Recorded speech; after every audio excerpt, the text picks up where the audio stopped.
नमस्कार साथियों, जय हिंद जय भारत। स्वागत है आप सभी का ऑल एग्जाम प्लेस पे। मैं हूं रोहित केरत। दोस्तों, आज के इस वीडियो में मैं आपके लिए एक बेहतरीन स्ट्रेटजी लेके आया हूं सेट एग्जाम के लिए। लास्ट 30 डे बचे हैं। आज 5 तारीख हो गई है, 31 का महीना है, 4 तारीख को पेपर है। लगभग 30 दिन ही आपके पास हैं।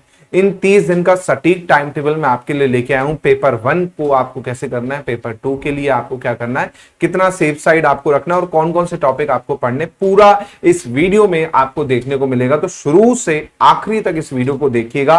क्या एग्जाम डेट आगे बढ़ सकती है, ये भी मैं इस वीडियो में आपको बताने वाला हूं। तो चलिए शुरुआत करते हैं इस वीडियो की। इसके साथ साथ सबसे पहले मैं बात करूंगा दोस्तों, जो पेपर 1 है, जी हाँ, पेपर 1 की मैं यहां पर सबसे पहले डिस्कशन करूंगा, क्योंकि पेपर 1 जो है बहुत इंपॉर्टेंट है। क्योंकि अगर आपका पेपर 1 में अच्छे से चीजें नहीं हो पा रही हैं, पेपर 1 में आपकी अच्छे से चीजें नहीं हो पा रही हैं, तो आप पेपर 2 में दिक्कत जा सकती है। यानी अगर आप पेपर 1 में 40% नहीं स्कोर कर पा रहे हो तो आपका कुल मिला के काम खत्म हो जाएगा। तो आपको इंडिविजुअल में भी स्कोर करना है। तो ये तो नहीं करना है कि भाई 40% टोटल, भाई पेपर 1 में 40% लाने हैं, पेपर 2 में 40% लाने हैं, तभी आप क्या करोगे, आगे बढ़ पाओगे।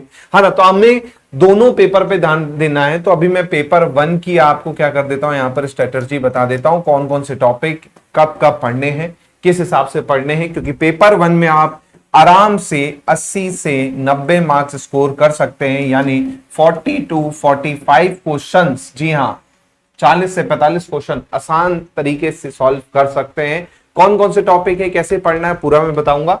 चलिए, तो सबसे पहले तो आप सिलेबस देख लेते हैं पेपर 1 का, ताकि आपको आइडिया रहे कि पेपर 1 में क्या क्या है। तो आप देखेंगे यहां पर टीचिंग एप्टीट्यूड है, रिसर्च एप्टीट्यूड है, लॉजिकल रीजनिंग है ना, आपका रीडिंग कॉम्प्रीहेंशन है, आपका डाटा इंटरप्रिटेशन है, आपका कम्युनिकेशन है ना, आपकी रीजनिंग के साथ में जो मैथ्स वाला पार्ट है वो भी आ जाएगा, आपका एनवायरनमेंट वाला पार्ट है, आपका आईसीटी वाला पार्ट है और आपका हायर एजुकेशन है। सभी से 5-5 क्वेश्चंस आएंगे। जी हाँ, सभी से 5-5 क्वेश्चंस आएंगे। पैटर्न तो यही कहता है, लेकिन एमपी सेट में ऐसा नहीं हुआ था। एमपी सेट 2018 में उन्होंने थोड़ा सा चेंज किया था। मैथ्स के क्वेश्चन ना देके उन्होंने सभी के क्वेश्चंस बढ़ा दिए थे, रीजनिंग के क्वेश्चन बढ़ा दिए थे, मतलब 6-6 क्वेश्चन इस तरह से, किसी में 7-7 क्वेश्चन भी कर दिए थे। तो लेकिन अभी जो लेटेस्ट पैटर्न है उसके हिसाब से हम मानेंगे कि 5-5 क्वेश्चन का पर सेक्शन होने वाला है ना। तो ये तो आपका हो गया सब्जेक्ट। सर ये सब्जेक्ट है, अब 30 दिन में कैसे पढ़ें। बच्चों का मुझे काफी मैसेज आया, कॉल आया, सर समझ नहीं आ रहा है, 10 सब्जेक्ट है पेपर 1 में, कहां से शुरुआत करें। इसलिए मैंने प्रॉपर टाइम टेबल आपके लिए लेके आया है, डेट वाइज, कि आप 30 दिन में क्या करेंगे। तो आप देखिए यहां पर एक एक चीज को समझिए ध्यान से। सबसे पहले डे मैंने लिखे हैं, कल यानी 6 मई है ना, तो 6, 7, 8 3 दिन मैंने रखा है किसके लिए, टीचिंग एप्टीट्यूड के लिए। इसमें आपको जो इंपॉर्टेंट थ्योरी है वो पढ़नी है, साथ में जो प्रैक्टिस क्वेश्चन मैंने क्लास में करवाए हैं, यूट्यूब में करवाए हैं, है ना, वो आपको लगाने हैं, है ना। इसके अलावा जो प्रीवियस ईयर पेपर मैंने अपलोड करके रखे हैं ऐप पे, जो कि आपको फ्री ऑफ कॉस्ट ऐप पे भी मिल जाएंगे, पेड कोर्सेज में भी मिल जाएंगे, वहां से भी आप क्या कर सकते हैं, इन क्वेश्चंस को सॉल्व कर सकते हैं, लगा सकते हैं, है ना। तो ऐप डाउनलोड नहीं किया जिन बच्चों ने, तो ऐप डाउनलोड कर लें, वहां पर आपको प्रीवियस पेपर मिल जाएंगे, है ना। फिर आपका है 9, 10, 11 को आप 3 दिन लगातार क्या पढ़ें, रिसर्च एप्टीट्यूड पढ़ें और उसके क्वेश्चंस लगाएं। क्योंकि इनके क्वेश्चन देखो ऐसा है कि, देखो टीचिंग एप्टीट्यूड में तो ऐसा है कि 80% जो क्वेश्चंस होंगे ना, 80% क्वेश्चन होंगे क्लासरूम कंडीशन पे होते हैं। क्लासरूम कंडीशन मतलब बिना थ्योरी पढ़े भी आप उनको अपने लॉजिकल वे से सॉल्व कर सकते हैं। ऑलरेडी मैंने आपको यूट्यूब पे भी क्लासेस करवाई हैं, आपने सॉल्व किए हैं। 1-2 क्वेश्चन मान के चलो होंगे जिनमें थोड़ा सा आपको पढ़ने की जरूरत पड़ी होगी या थ्योरी आपको जरूरत पड़ी होगी, है ना। रही बात रिसर्च एप्टीट्यूड की, तो थोड़ा सा आपको इसको पढ़ना पड़ेगा, है ना। इसमें जो मेथड्स हो गई रिसर्च की, उस पर काफी क्वेश्चन आते हैं, वो थोड़ा सा आपको देखना पड़ेगा। रीडिंग कॉम्प्रिहेंशन मैंने यहां पर 2 दिन लिए हैं, लेकिन आप इसको टाइम देना चाहे नहीं भी देना चाहे कोई फर्क नहीं पड़ता, क्योंकि भाई हिंदी और इंग्लिश दोनों में ही होंगे रीडिंग कॉम्प्रिहेंशन। तो आपको पढ़ना और आंसर देना है, वो तो आप बचपन से करते आ रहे हो, लेकिन फिर भी मैंने 1 से 2 दिन का टाइम दे दिया है कि भाई प्रैक्टिस कर लेना, क्योंकि 5 में से 5 क्वेश्चन फ्री फोकट के होते हैं रीडिंग कॉम्प्रिहेंशन के, है ना। तो इसको आप बिल्कुल छोड़ना मत, इसलिए एक दिन तो दे ही दे देना आराम से और बढ़िया तरीके से इसको करना।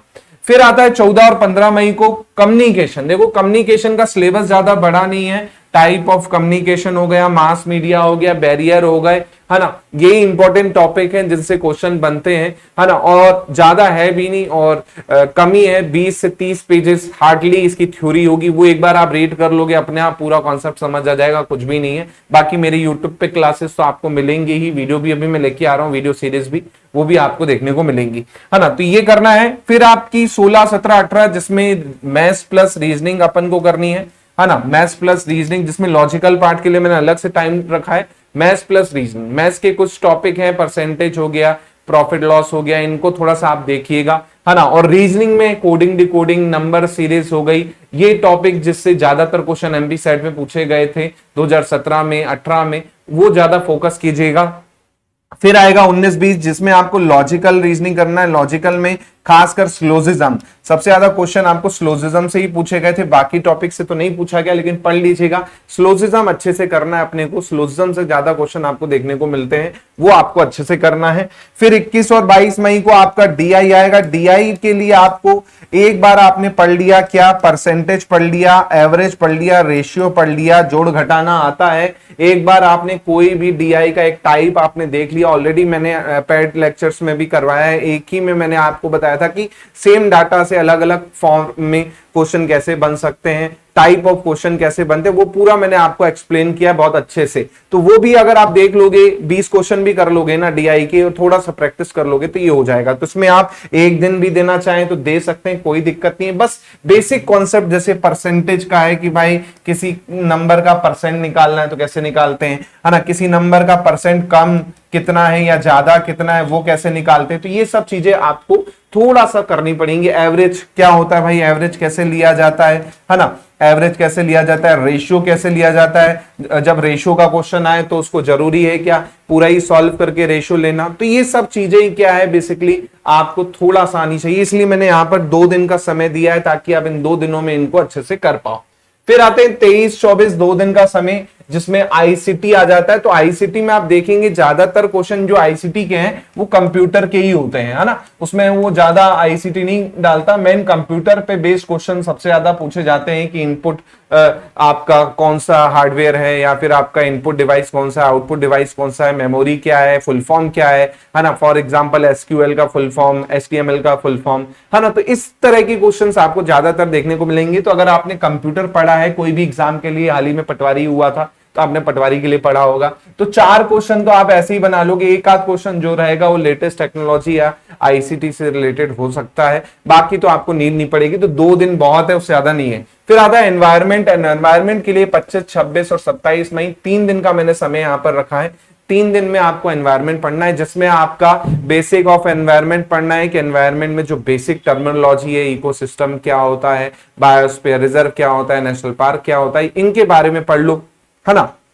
उसके बाद फिर इसमें जो पॉल्यूशन वाला पार्ट आएगा वो पढ़ लो। फिर आपका जो हजार्ड्स आएंगे, चाहे अर्थक्वेक हो गया, चाहे सुनामी हो गया, उनके बारे में आप उसको पढ़ लो। तो ये चीजें आपकी क्या होंगी, हो जाएंगी। फिर आपका आएगा और 28, 29, 30, 31 हायर एजुकेशन वाला पार्ट, जिसमें आपकी हायर एजुकेशन देखना है एंशिएंट से लेके मॉडर्न तक। उसके बाद फिर गवर्नेंस वाला पार्ट आ जाएगा, पॉलिटी जिसमें प्रेसिडेंट हो गया, है ना। थोड़ा बहुत आपको पॉलिटी भी आनी चाहिए, प्रेसिडेंट के बारे में पता होना चाहिए, उनसे रिलेटेड आर्टिकल पता होने चाहिए, है ना। फिर आपका एडमिनिस्ट्रेशन वाला पार्ट हो गया, ये आपको करना है। तो कुल मिला के 4 दिन मैंने इसमें इसलिए दिया है क्योंकि थोड़ा सा आपको याद करने के लिए चीजें लगेंगी, इसमें आप तुक्का नहीं लगा सकते। तो हायर एजुकेशन में थोड़ा सा आपको याद करना पड़ेगा चीजें।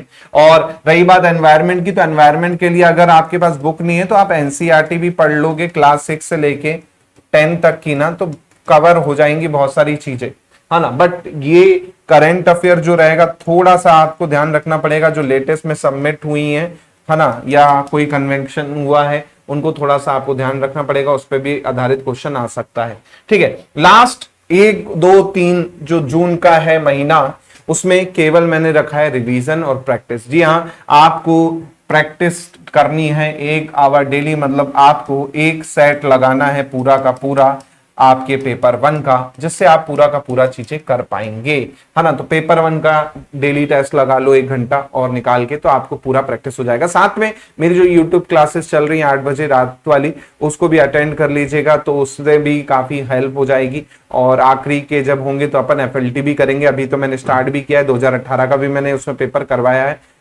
कल उसमें 2018 का शिफ्ट 2 भी मैं करवाऊंगा, और जो लेटेस्ट में अभी हुए हैं जैसे एमपी सेट, महाराष्ट्र सेट का पेपर हुआ था, उसको भी मैं डिस्कस करूंगा। तो उससे भी आपको एक आइडिया हो जाएगा कि किस तरह के क्वेश्चंस लेटेस्ट में देखने को मिल रहे हैं, तो वो भी मैं आपको कवर करवाऊंगा। तो ये ओवरऑल आपकी स्ट्रेटजी थी पेपर 1 की। अब रही बात पेपर 2 की, तो जाहिर सी बात है जितना भी आप टाइम दे रहे हैं ना, है ना, दोनों पेपर में, तो पेपर 1 को आप एटलीस्ट टाइम दीजिए 30 to 40%, 30 से 40% टाइम इसको दीजिए। और पेपर टू को जो टाइम देना है वो आपको देना है बेसिकली 60 to 70%। जी हाँ, जो रिमेनिंग टाइम रहेगा पेपर 2 को देना है 60 to 70%। लेकिन पेपर 1 को नेग्लेक्ट नहीं करना है कि 1 महीने का समय है, और यही अच्छे से स्कोर हो गया तो आपको यहाँ पर लोड नहीं बैठेगा। क्योंकि कट ऑफ की बात करूं तो अलग अलग ब्रांचेस के अलग अलग कट ऑफ जा सकते हैं, लेकिन एक ओवरऑल रेंज भी लेके चलेंगे तो 180 से 210 के बीच में ये रेंज होने वाली है। इसी रेंज में 2018 का भी कट ऑफ गया था, तो यही रेंज आप लेके चलिए कि 180 प्लस तो टारगेट मिनिमम हमको करना है, तभी हमारा क्या होगा, टॉप 6% में सिलेक्शन होगा। क्योंकि टॉप 6% लोगों को ही क्या किया जाएगा, क्वालिफाई किया जाएगा, जो कि मेंशन है और जो 2018 में भी किया गया था। तो इस चीज का भी आपको ध्यान देना है। टाइम मैनेजमेंट मैंने बता दिया है, किस डेट क्या बढ़ना है, पेपर 1 के बारे में पूरा बता दिया है। इसके अलावा कोई भी डाउट लगता है तो आप मुझे व्हाट्सअप कर सकते हैं। साथ में ऐप पे आपको क्या मिल जाएंगी, पूरी की पूरी चीज मिल जाएगी हमारे। जी हाँ, ऐप डाउनलोड कर लीजिएगा ऑल एग्जाम प्लेस का। आपको जाना है प्ले स्टोर पे, ऑल एग्जाम प्लेस सर्च करना है, उसका डाउनलोड होने के बाद ऐप कुछ इस तरह से दिखेगा। भैया यही वाला करना, लेटेस्ट वर्जन वाला। इसमें देखो आपको प्रीवियस ईयर पेपर में जाओगे ना, तो यहाँ पर एमपी सेट के आपको प्रीवियस ईयर पेपर मिल जाएंगे, साथ में अलग अलग यूजीसी नेट और बाकी एग्जाम के पेपर मिल जाएंगे। यहाँ से आप कैटेगरी सिलेक्ट कर सकते हैं, यहाँ से आप कैटेगरी ऑल करेंगे तो सभी एग्जाम्स के आ जाएंगे। यहाँ पर आपको यूजीसी कैटेगरी भी मिल जाएगी और एमपीपीएससी भी मिल जाएगी। तो जो भी कैटेगरी करेंगे उसमें सेट एग्जाम आपका आ जाएगा, यूजीसी या एमपीपीएससी, है ना। रही बात इस क्लास की पीडीएफ की, तो फ्री पीडीएफ आपको यहाँ मिल जाएगी, डेली क्विज यहाँ पे मिल जाएंगे। साथ में कोर्स भी चल रहा है पेपर 1 का, जहां पर मैथ और रीजनिंग डीआई इसमें काफी अच्छे से ध्यान दिया गया है। इसको आपको अगर अच्छे से नहीं किया है तो अभी कर लीजिए, अभी भी समय। और बाकी सब्जेक्ट के भी वीडियो उसमें आपको मिल जाएंगे पूरे के पूरे, है ना। केवल फीस है पेपर 1 की 799, जो कि बढ़ जाएगी भाई कल से, है ना। 799 रुपए फीस है, कल से बढ़ जाएगी इसकी फीस। जी हाँ, कि अभी सभी कोर्सेज के प्राइस बढ़ने वाले हैं, है ना। न्यू ईयर लागू हो चुका है फाइनेंशियल, तो उस चक्कर में सभी के प्राइस भी हाइक होने वाले हैं। तो 799 अभी है, आज कल में वो प्राइस भी बढ़ जाएंगे। तो ये अगर आप लेना चाहते तो जरूर ले लीजिए, हमें भी सपोर्ट कीजिए और अपनी तैयारी भी इससे अच्छे से कीजिए। खासकर मैथ, रीजनिंग, डीआई वाला पार्ट जो बच्चों को काफी दिक्कत देता है। काफी बच्चे कंफ्यूज रहते हैं कि सर हमें मैथ्स में दिक्कत होती है, जबकि सबसे इजी है मैथ्स, रीजनिंग, डीआई वाला पार्ट, जहां पर आप 100% स्कोर कर सकते हैं पढ़ के। टीचिंग एप्टीट्यूड, बाकी सब्जेक्ट भी आपको वहां पर मिल जाएंगे, तो वो भी आप जरूर ले लीजिएगा। 799 का है। इसके अलावा कोई डाउट लगे तो आप मुझे इस नंबर पे व्हाट्सअप कर सकते हैं, मेरा पर्सनल व्हाट्सअप नंबर है। इस पे आप कोई भी क्वेरी लगे तो आप मुझे कर दीजिएगा। तो ये वीडियो अच्छा लगा हो, लंबा हो गया, लेकिन आप लोगों के लिए काम का वीडियो है। प्लीज अपने दोस्तों से शेयर कीजिए। मिलता हूं मैं जल्दी। बहुत बहुत धन्यवाद। जय हिंद, जय भारत। Thank you.